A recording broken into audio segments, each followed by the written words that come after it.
So next we're going to hear from Michael Hureaux. Michael Hureaux was also there that first night I met Sarah. Bill took me to Joe's performance.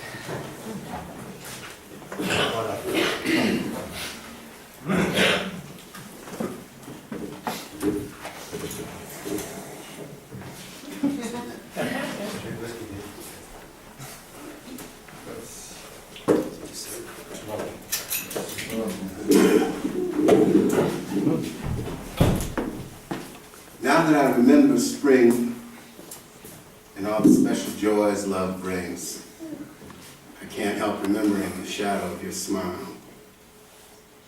It was one of the best nights that I can remember at Red Sky. I don't even remember exactly what where the gallery was. I remembered his Rhino condo, but there were so many different venues that were available to those of us with the grass, working, just doing everything. And how Bill set it up with the band was one of his farewell concerts before he went off to Japan. And he came in, he had it set up so this video camera is following him around as he's preparing for the gig. So, and what's going on in the background is the camera's following him, he's preparing, he's getting suited up in one of the back rooms there at the studio.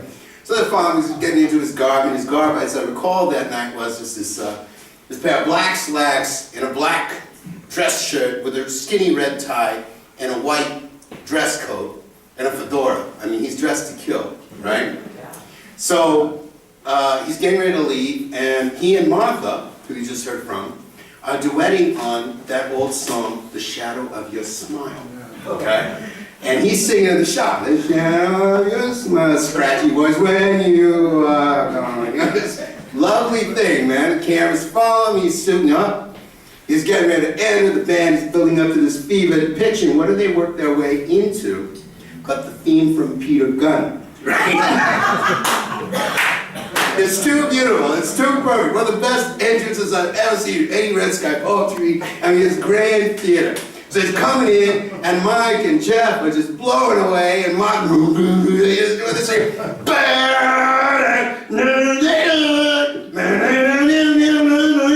And Bill comes in, and the audience is breaking apart, and everybody's loving it, and he's reciting, "You can't get what you want from me unless you need the night." Right? That's how it was. And he had it. All right, so it's poetry, right? It's magic, and takes us somewhere else, and lifts us up, and makes us feel good, and it was a real nice night.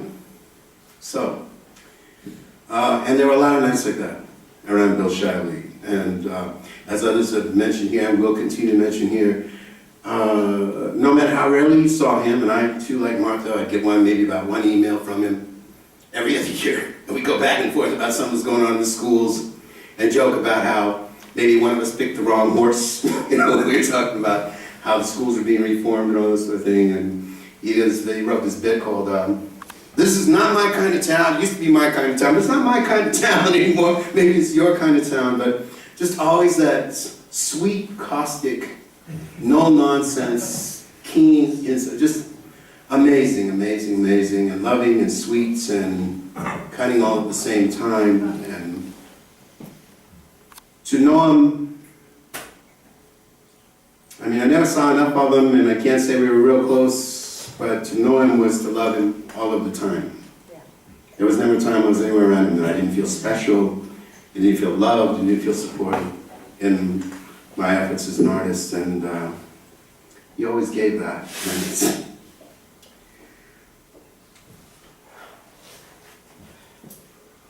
it's hard. So,